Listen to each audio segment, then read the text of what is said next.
Buen día, mi nombre es Diego MacGregor. Hoy es el conversatorio psicoanalítico número 25 y el título que le puse es Psicoanálisis y Psiquiatría, historia de un desencuentro. Primeramente voy a hablar eh, de mi recorrido teórico y práctico respecto de la psicosis. Y después, bueno, voy a esta va a ser como una clase inaugural respecto de la temática de la psicosis. Eh, si no mal recuerdo, en el año 86 hice una concurrencia al Hospital Piñero, al servicio de internación.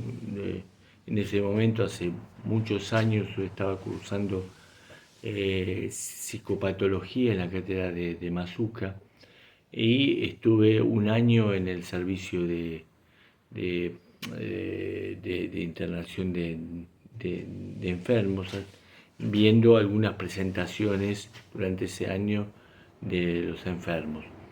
En ese momento, la verdad que fue una importante experiencia, pero solo podía recordarla como una anécdota, porque, bueno, cuando uno está cursando una materia como psicopatología y va por primera vez a un servicio de internación, no puede sacar muchas conclusiones.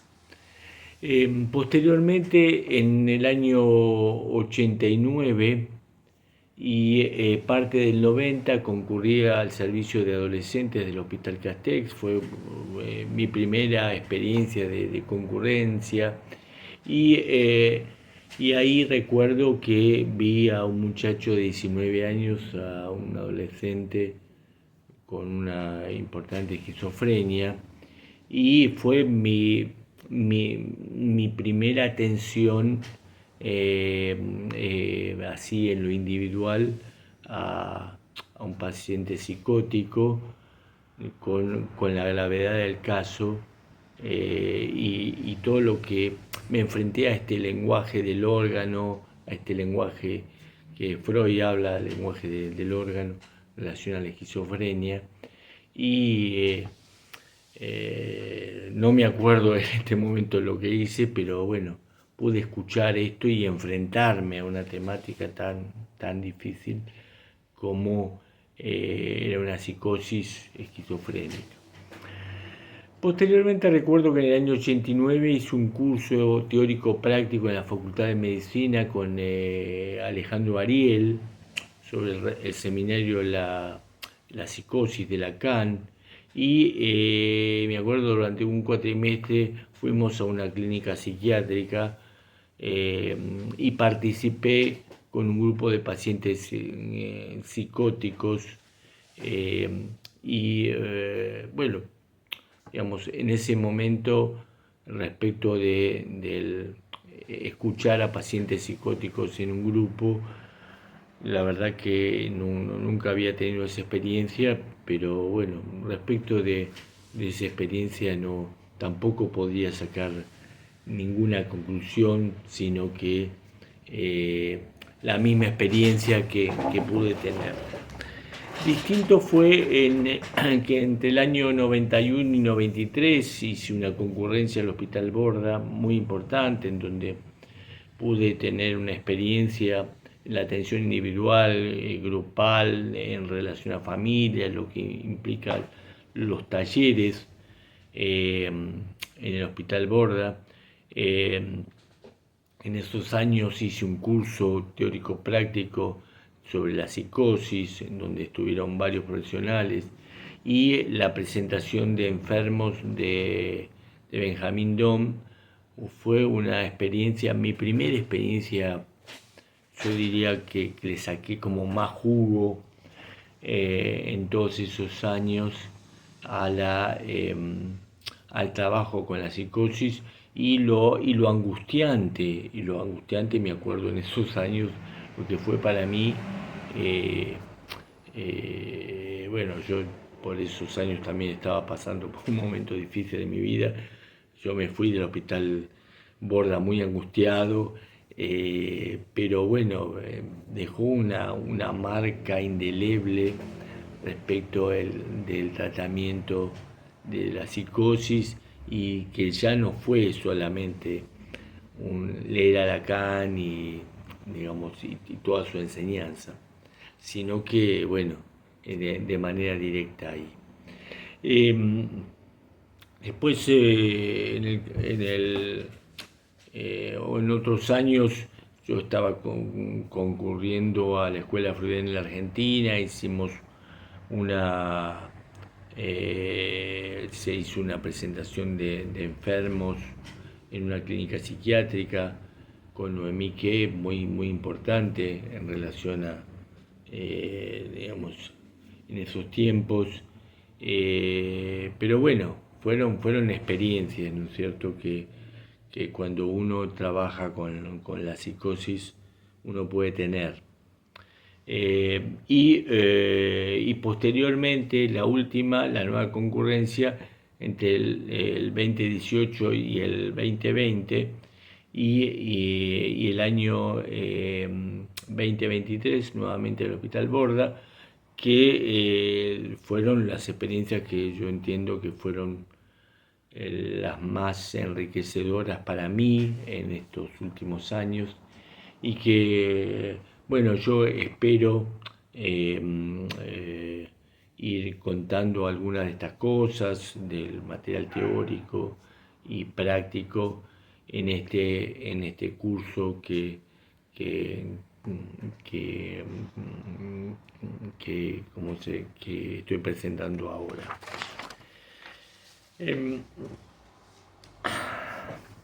Voy a hacer ahora una diferenciación entre el psicoanálisis y la psiquiatría, una primera diferenciación. En relación al psicoanálisis, voy a decir que se trata de un modelo explicativo del funcionamiento del aparato psíquico, en donde primeramente Lacan va a hablar de una lógica del sentido de los síntomas, de una clínica del lenguaje en relación a la singularidad del sujeto, en relación al sexo y a esta articulación con el lenguaje, y todo lo que tiene que ver con el Edipo, la intervención del padre, como una clínica, podríamos decir una clínica estructural, y esta diferenciación entre neurosis, perversión y psicosis, en donde el mecanismo fundamental para Freud sería el repudio del padre, y en Lacan la forclusión. Y bueno, todo lo que sabemos respecto a este modelo del aparato psíquico de Freud, primeramente esta diferenciación inconsciente, preconsciente, consciente, instancias yo, supersoy y ello, y realidad, y todo lo que tiene que ver con la división del sujeto. Todo esto lo digo rápido porque en realidad no es el tema específico en relación a la psicosis, pero esto sería una introducción al tema, una clase inaugural. Respecto de la psicosis, la primera diferenciación respecto al psicoanálisis, puedo decir que se trata de un modelo descriptivo de los fenómenos psíquicos, se trata de una clínica de la mirada, de un sujeto universal, de una concepción de la unidad del yo, y una diferenciación etiológica entre lo orgánico y lo psíquico. Y de ahí esta famosa diferenciación entre una clínica sincrónica, que después hablaremos más específicamente, en donde hay un corte de los síndromes, una clínica diacrónica en todo lo que tiene que ver con la evolución de los síntomas, el pasaje de una clínica de cuadro de las enfermedades mentales a la particularidad de los enfermos mentales. En el caso de Jasper y Bleuler, muy importante en la historia de la psiquiatría y en el psicoanálisis también. Bleuler tuvo un importante acercamiento a Freud con en relación al concepto de esquizofrenia, todo lo que tiene que ver con la organización de la desorganización del lenguaje, la indiferencia afectiva, ¿cierto? Bueno, ahora me voy a meter, siguiendo esto en Bleuler, su concepto de autismo y que este concepto de autismo en Bleuler lo reemplaza en relación a este concepto de autoerotismo de Freud y a su concepto de libido objetal y del yo que está en Freud, y no así en Bleuler. Digamos que en este momento en la clínica de la psiquiatría hay una relación adaptativa, armónica entre el sujeto y el objeto, y todo lo que tiene que ver con los paralelismos psicoorgánicos y lo que tiene que ver con un modelo bipolar de salud y enfermedad, a diferencia del psicoanálisis, y en donde el síntoma es equivalente a un signo codificado. Esto lo decimos bastante rápido para hacer una diferenciación entre la psiquiatría y el psicoanálisis.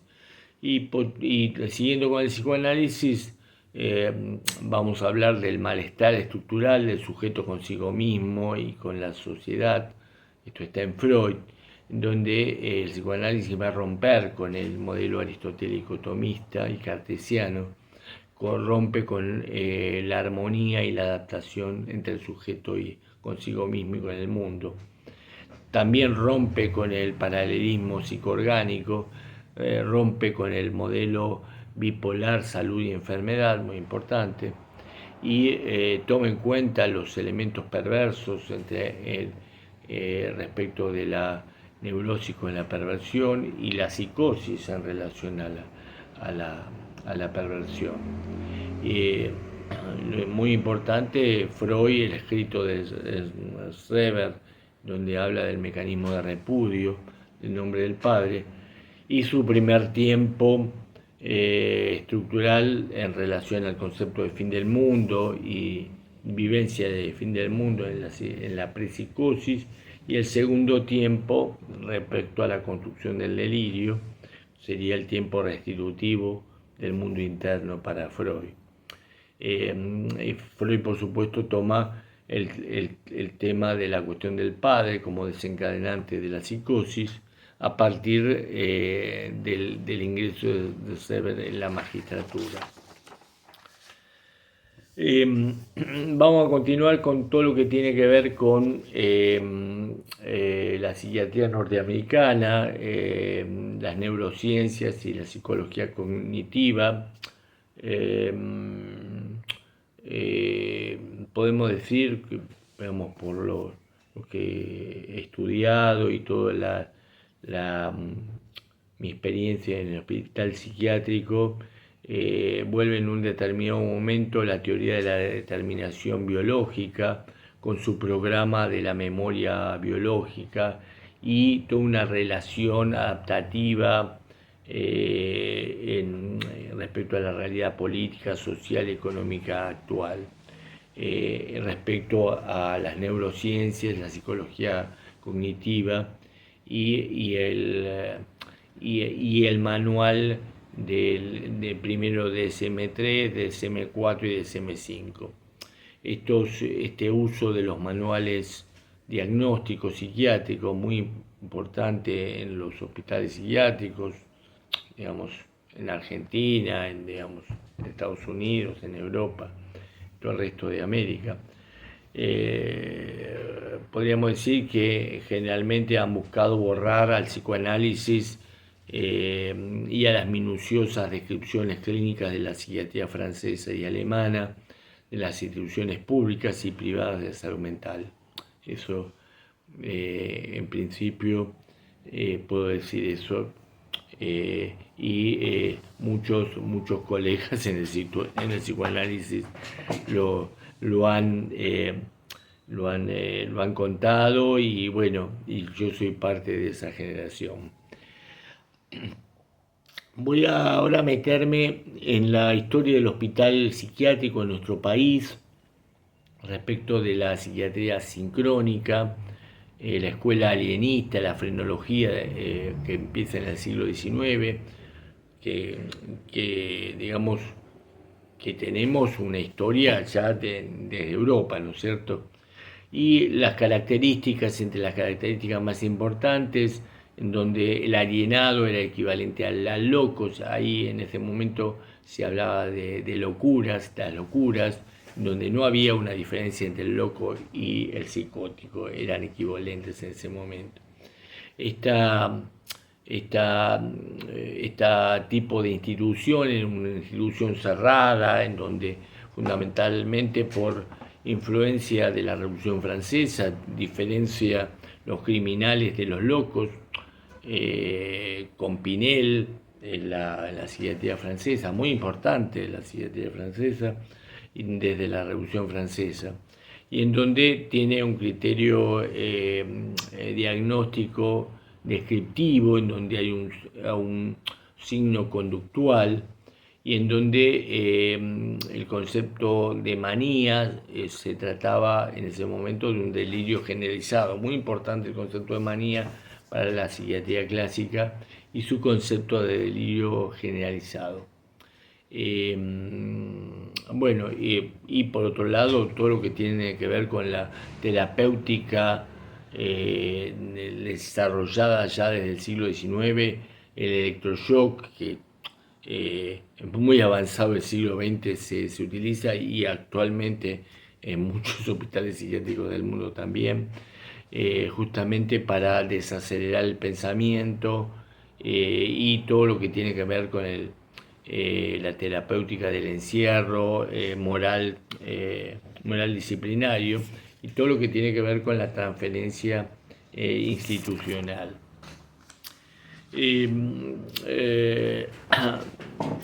Me voy a referir ahora que en esa clínica sincrónica argentina, el representante principal muy conocido, Lucio Menéndez, y en donde en este momento los psiquiatras, su criterio diagnóstico, ellos decían que no se aprende los libros, sino con los alienados. La verdad que yo a lo largo del estudio de la psiquiatría y mi contacto con la psiquiatría y mi experiencia con psiquiatras, yo he aprendido mucho de ellos también y más allá de las diferencias que he podido tener, la verdad que ha sido como muy importante, muy enriquecedor para mí tener esta experiencia con psiquiatras. Muchas veces me he llevado mejor con los psiquiatras que con los propios colegas de la psicología y del psicoanálisis, así que, digamos, hay que abrirse también a esta posibilidad de intercambio. Entre el criterio sincrónico hablaban los psiquiatras en ese momento de la descripción de los síndromes. Había, se podría decir, un corte temporal en donde no se tomaba en cuenta la evolución histórica del síndrome, sino que se hacía una clasificación de los fenómenos de la locura. Pero bueno, esta psiquiatría sincrónica dejó su historia y es muy importante y por eso hay que estudiarla. De ahí el concepto de alienación mental, en donde se concebían a cada enfermedad mental como un conjunto de signos, como un corte en el tiempo del estado de las funciones psíquicas. De ahí que se hablaba del ascenso-percepción, de lo afectivo, de la memoria, el juicio y el intelecto. Muy importante, digamos, esta historia de la psiquiatría en ese sentido. Y de ahí el concepto de psicosis de la psiquiatría sincrónica como pérdida de la autonomía psíquica, en donde la enfermedad mental está derivada de la relación de la mente y del cuerpo. Y de ahí van a hablar la psiquiatría sincrónica de los estados crónicos, de la manía, como decíamos, como un delirio generalizado,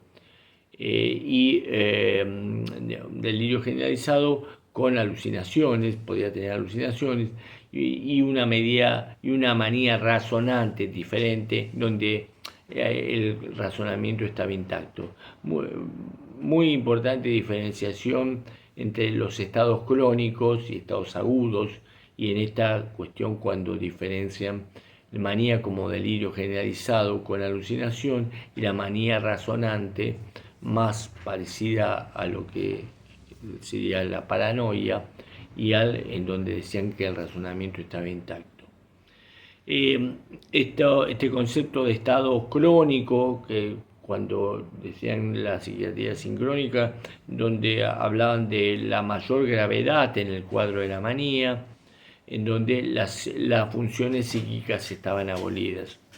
Y los estados agudos, como diferenciados de los estados crónicos, en donde ubicaban la melancolía, en donde el delirio era específico, a diferencia del crónico, de la manía, y en donde había presencia de ilusiones, y en donde las funciones psíquicas estaban parcialmente afectadas.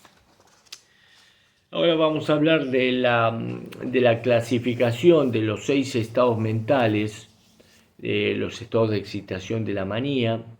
Muy importante clasificación en donde, por ejemplo, hablan de los estados de depresión en relación a la melancolía, a los estados delirantes, la monomanía, los estados de incoherencia relacionados con la demencia, los estados de estupor relacionados con la idiocia. Los actos impulsivos tienen que ver con las monomanías instintivas. Es una clasificación rápida para tener alguna idea de los seis estados que hablan en la psiquiatría sincrónica, los 6 estados mentales. El sucesor de Pinel, Esquirol, hace una diferencia entre la alucinación y la ilusión. La ilusión como una percepción deformada del objeto y la alucinación como percepción sin objeto. Digamos, como una primera gran diferenciación entre alucinaciones y ilusiones, para dar cuenta que las alucinaciones eran percepciones del enfermo mental en donde no estaba el objeto presente, y en donde las ilusiones, las percepciones tenían que ver con la deformación de los objetos. Por otra parte, van a decir la psiquiatría sincrónica que el concepto de delirio es una idea generalmente falsa que choca con una realidad y subordina la conducta de quien la padece como una definición de delirio. Importante en ese momento de la psiquiatría. Como decíamos, hay una terapéutica que se trataba de un tratamiento moral en relación a las reglas institucionales disciplinarias que aíslan al enfermo mental de su ambiente, y todo lo que tiene que ver con las terapéuticas mecánico-eléctricas, como decíamos, electroshock, que trata de borrar la memoria, la utilización en ese momento del chaleco de fuerza, la camilla giratoria, la mandíbula de hierro, toda una metodología de la psiquiatría que en ese momento fue una innovación. La terapia mediante la insulina, la lobotomía del prefrontal en pacientes violentos y todo lo que tiene que ver con la etiología orgánica. Vamos a hablar del segundo tiempo del hospital público con criterios diagnósticos que tiene que ver con lo diacrónico, y los representantes más importantes en ese momento eran Cabret y Nerio Rojas. Vamos a hacerlo rápido porque tenemos poco tiempo. Las características institucionales de ese tipo de organización era semicerrada. Uno de los ejemplos fue la Colonia Nacional de Alienados Oppendorf, y acá se pasa del concepto de alienado al de enfermo mental, en donde se da una mayor dignidad y mayor libertad al enfermo mental. Comienzan los permisos de salida y se tiene como objetivo la reinserción social, y en donde hay justamente una mayor permeabilidad entre lo interior y lo exterior. Respecto a el criterio diacrónico histórico, está en relación a la enfermedad mental, en relación al pasado y el futuro. Fue una gran revolución en relación al diagnóstico y a la terapéutica que comienza a mitad del siglo XIX con el empleo de la hipnosis y las primeras terapéuticas biológicas hasta que advinieron los psicofármacos. Se decía en ese momento en la psiquiatría diacrónica, hay una persistencia de la razón en la locura y el importante concepto de los estados transitorios de la normalidad que coexisten con la enfermedad mental. Bueno, vamos a dejar acá y los espero para el próximo conversatorio. Gracias.